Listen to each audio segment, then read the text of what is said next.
the channel Awesome Learning. Now today's topic is sexual reproduction from the chapter Reproduction in Organisms. We have already discussed about asexual reproduction and their types. Now we are going to start with sexual reproduction. So children, we all know that sexual reproduction, the main feature of sexual reproduction is the presence of two different type of parents. One is male and the other one is female.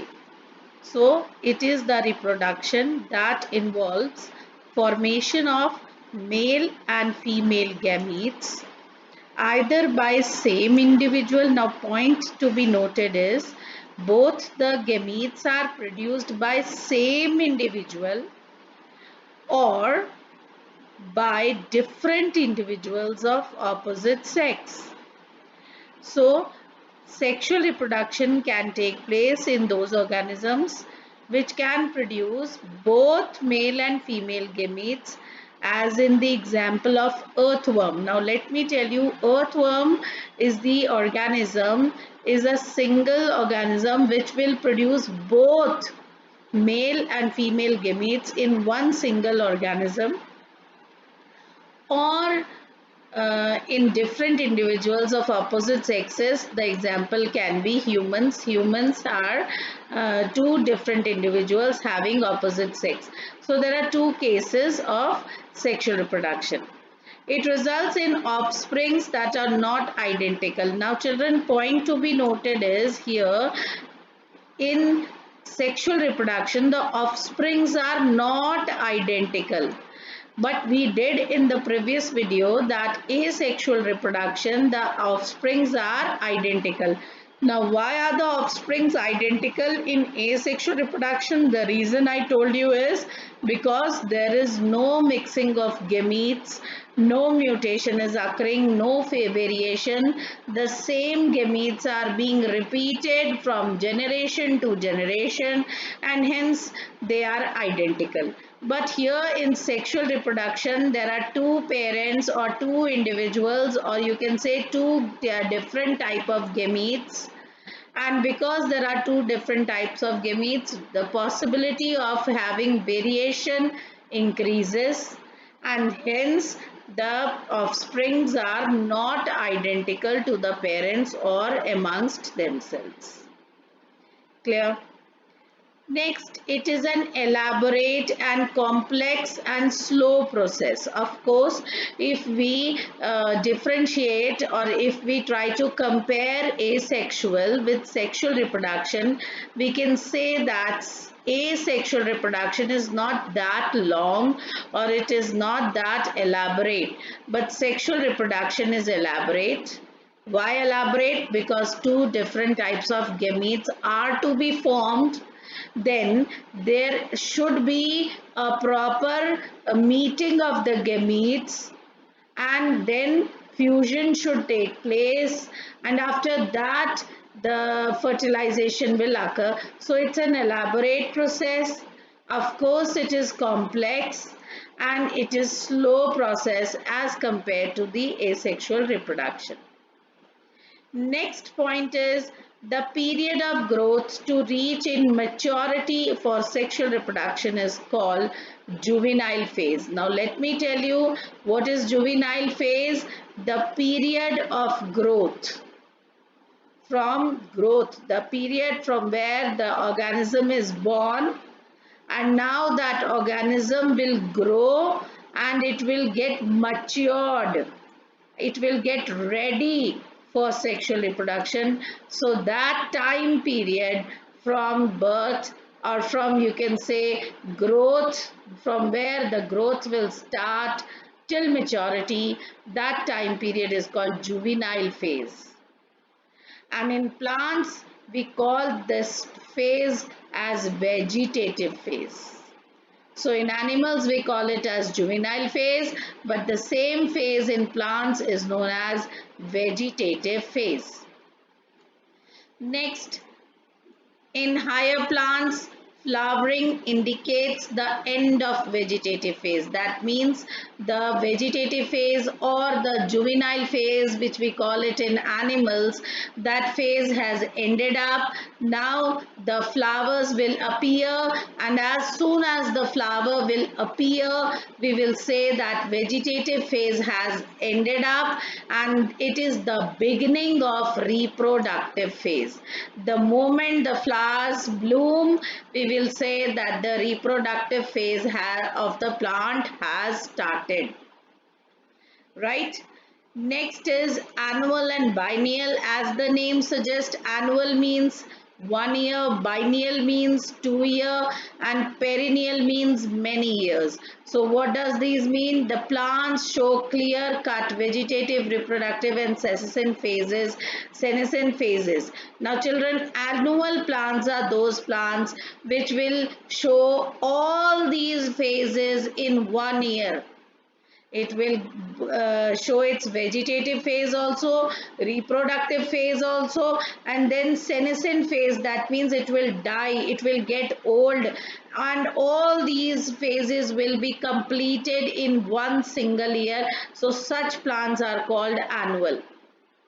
Now in biennial means 2 years. If the lifespan is 2 years, so what they will do, they will show the vegetative phase in the first year, and the reproductive and senescent phases will be shown in the second year, and hence such plants are called biennials. And those which live for many years are called perennial plants. So they will show for some time, they will show for some years rather, I should say, they will show vegetative phase, and after that reproductive phase and senescent phases can come. Okay. Then some plants exhibit unusual flowering. Now this is very important. You will note down this in your registers, and you will underline it with some colored pen, because I want all of you to note them as very important. Now children, these are some unusual flowering. Bamboo species, there 1 marker questions can come from this, that bamboo species flower only once in their lifetime.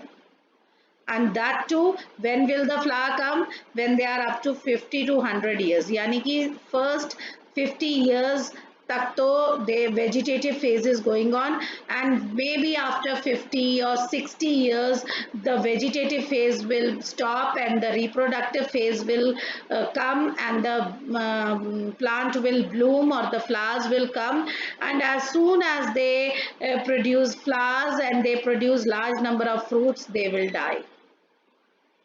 Okay, so this is one example of bamboo which is unusual flowering. Second one is, children, the second example is Strobilus kuntenia. Now this is very important. Strobilus kuntenia, you can see the picture here, flowers once in 12 years. Only once in 12 years. So this is a plant, I think in 2016 they had bloomed in Kerala. So they are very important examples. Strobilanthes kuntenia, which is flowers only in 12 years. So these are some unusual, you can say, reproductions. In animals, now in animals we call it juvenile phase, is followed by morphological and physiological changes prior to active reproductive behavior. Now this we have learned when we were studying class 8 reproduction. So we have learned that there are many changes that a person in adolescence goes through. We have read this, that an adolescents become disfigured, है ना? The legs are too long in comparison to the upper portion of the body, so they look quite disfigured. So lot of morphological changes also occur, lot of physiological changes occur. Why physiological? Because many hormones are being secreted now. So of course, because of so many hormones, the system inside the physiological system will also be functioning in a different way, right? So prior, if all these things happens before reproductive behavior. Birds living in nature lay eggs only seasonally, so they are seasonal breeders.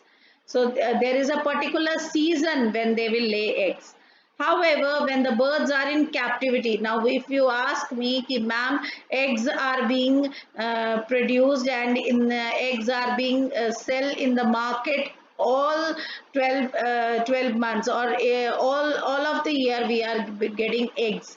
So how is it possible if the birds are laying eggs seasonally? So how do we get eggs all throughout the year? The reason is those birds which are in captivity, that is which we keep in poultry farms, can be made to lay eggs throughout the year. This is done by injecting them through various type of hormones, right? The females of placental mammals, now you have to understand this, who are placental mammals. The like we are also placental mammals because we show we have a placenta which connects a mother to the child, right? So the females of placental mammals exhibit cyclic changes in the ovaries, accessory ducts, and hormones during reproductive phase. This you have also done reproduction in class, I think, ninth and 10th. So you know that lot of hormonal changes are going on. Ovary is undergoing lot of changes, and every month one egg is, or one ovum is produced by a single ovary, and lot of accessory ducts and lot of hormones are also undergoing lot of changes. Now these are cyclic because every month this will happen.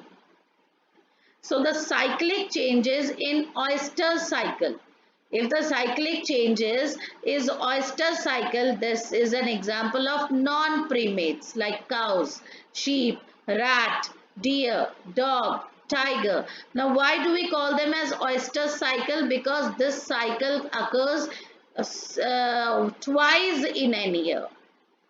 That means they will have menstrual cycle, they will also undergo that menstrual bleeding, but only twice a year. That means after 6 months in a year, only twice.